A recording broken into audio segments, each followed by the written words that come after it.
Akala ko may ibig sabihin ang pag-like mo sa status ko sa Facebook.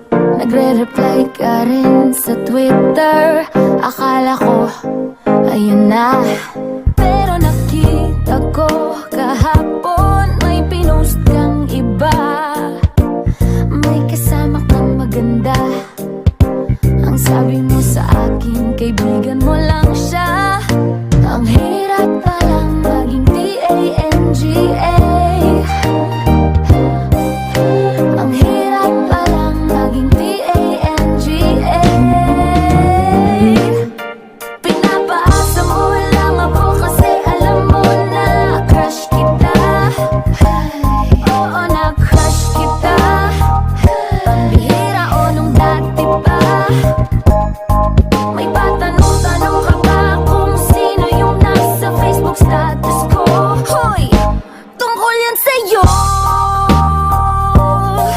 Yung sana ako na lang ang girlfriend mo.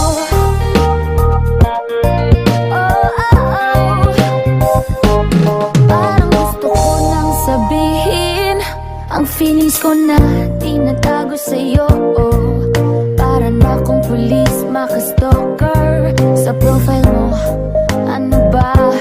Pero nang makita ko kahapon post mong may kasama ka, ang mundo ko nag-iba.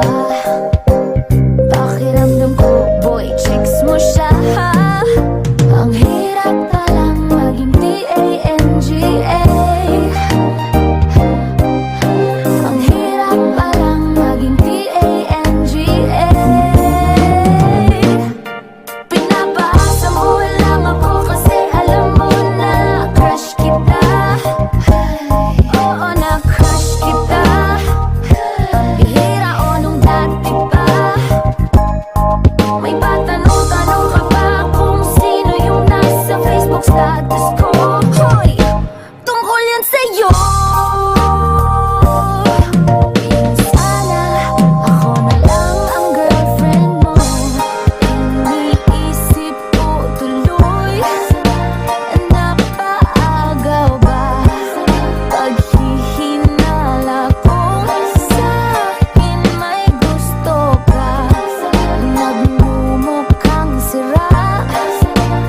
Iniisip na may ibig sabihin yung message mo.